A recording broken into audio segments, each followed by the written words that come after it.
Hey everybody, it's Kelly. Welcome back to another episode of Ask a Therapist.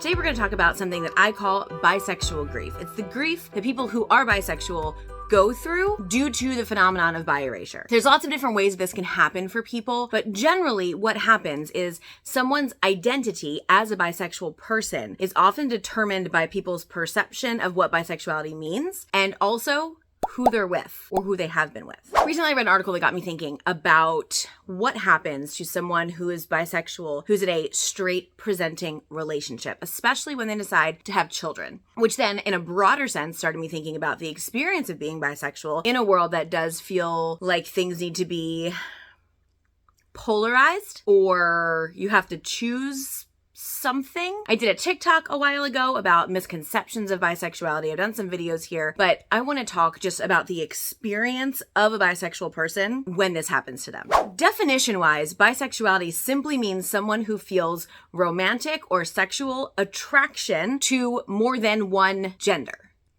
That's it. Now, you may be saying that also defines pansexuality, and you're not wrong. Pansexuality and bisexuality are not interchangeable for everybody. I personally identify as bisexual. A good friend of mine personally identifies as pansexual. But because everyone's attraction is an individual process, because my romantic and sexual attractions is about who I feel romantically and sexually attracted to, it really depends on which label fits you best. That's the one that you should use. Are there assumptions that come along with using either label? Yeah, there absolutely are, as well as any label. When I talk about bi-erasure, I mean that general phenomenon that erases the identity of a bisexual person, either because they change partners or we just don't address the fact that someone is attracted romantically or sexually to more than one gender. The understanding that that is an option was for a long time really taboo to people. People could understand you being attracted to one gender, and so if you were attracted to someone of the same gender as you, then that was understandable. The things that I've had said like directly to me, even in the year that we're in, someone told me, well, I just call that greedy. And people say, well, you need to make up your mind. That's so weird to me to say, but it's also devaluing to say. When someone says to me that I need to make up my mind about who I'm attracted to, that makes no sense to me. Apply it to someone who is not bisexual basically means they can only be attracted to one person.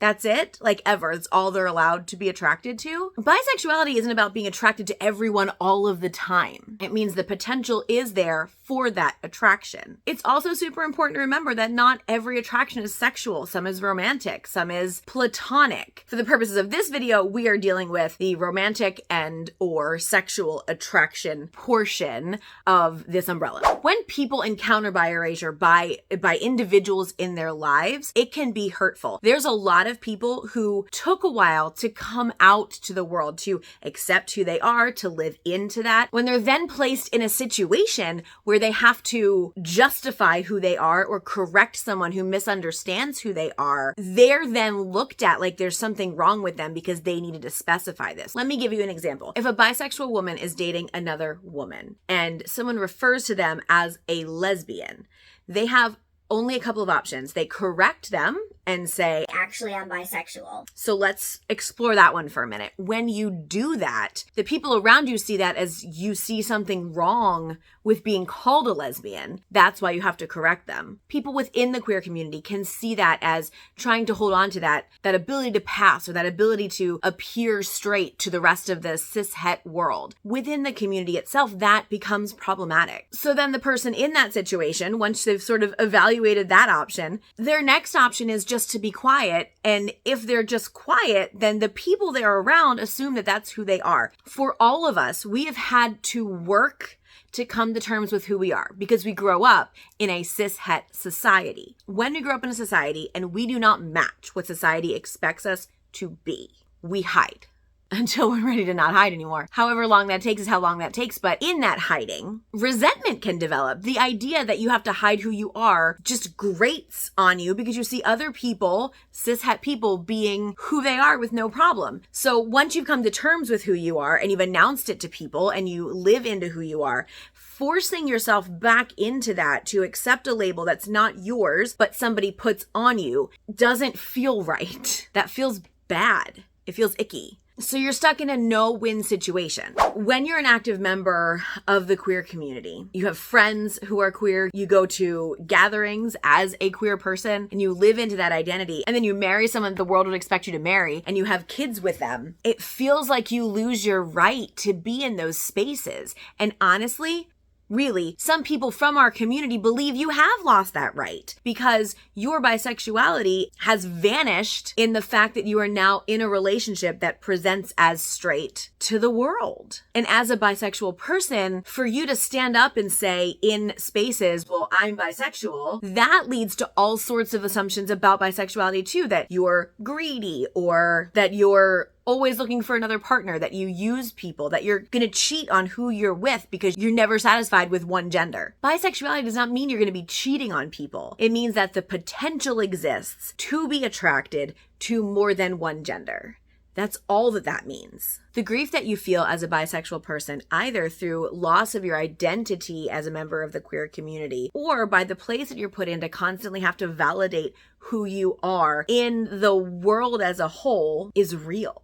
It feels alienating. You're not straight enough for the straight community. You're not gay enough for the queer community. And that devaluing becomes so destructive because you begin to devalue yourself. If there are no communities that accept you as a whole, then how are you getting the message to your psyche that you are acceptable as you are? A couple of years ago, I had this realization. I didn't have a lot of spaces that I could meet queer people in my everyday life. And so I joined a couple of Facebook groups, and every bisexual group that I joined were women who were married to men. Every other queer women group that I could find said lesbian in the title. And one or two of them did not allow me in because I identify as bi. It was so bizarre to me that I could not have community with people because I didn't identify like them. And I get that. When we're talking about queer spaces, but I'm still pretty queer. I was not willing to impose bi-erasure on myself. And because of that, I lost out on community spaces. Even in those spaces, there was so much biphobia. I did a gatekeeping in the queer community video a while ago. It didn't do super well, but I think that's because most of my audience tends to be on the queer side of things, and a lot of people don't want to accept the fact that we gatekeep within our own community in ways that the straight community doesn't actually do to us, and we do it to ourselves. When there are so many people outside of your community that negate who you are, that say it's unnatural, that say you can't actually be queer, once you get within the queer community, you tend to be very isolated. You tend to be very protective of those spaces. And so people that you do not see as having the queer experience that you have sometimes are people that you don't accept in general within those spaces. But y'all, none of us have the same queer experience. None of us do. We all have different families. We all have different histories. We all have different relationship histories and understandings of ourselves and stories about how we got where we are. But you know what we all have in common? We all know what it's like to feel like we don't fit in. When we compare our amount of not fitting in to each other, that's where we divide ourselves. Our experiences in the world make us scared to trust. When we tell people that queer people aren't queer enough to warrant admission into our community, when we tell people that their identity is wrapped up in who they're involved with, we are doing the same thing that the cis-het world does to the queer community in making it all about what you're doing sexually, which also completely invalidates people who are asexual and biromantic, but that's an entirely different video, right? The assumption that a relationship is about sex just erases asexuality altogether. So what are we saying to them when we say who we assume you're having sex with is how we identify you? That erasure can't happen. It has to stop. When we don't lean into the diversity within our community, we lose the beauty. Everyone's experience is different and everyone's experience is valid. To invalidate someone else's is where the problem lies. For me, I have grieved the loss of my identity as bisexual because when I'm with people who don't know who I'm married to, they assume I'm straight. When I meet people and they know who I'm married to, they assume I'm gay. I don't want anyone to think I think either of those things are wrong or bad, or in a different life, if I was a different person, I would be bothered to be either of those, but I'm not. And my identity is still important. It's still valid. It can feel sometimes, as somebody who identifies as bi, that you have to fight harder to credential yourself as queer. It can feel like you have to prove your queerness regularly, especially if people typically assume that you're straight. So just want you to understand that grief, that frustration, that work that you're doing inside is warranted. Those feelings that you're feeling of like just being outside of that circle, kind of looking in, but like, no, I'm part of this community. I know I am, but not feeling like you're in it. That's a shared feeling that a lot of people who identify as bisexual go through. And it's okay to feel that way.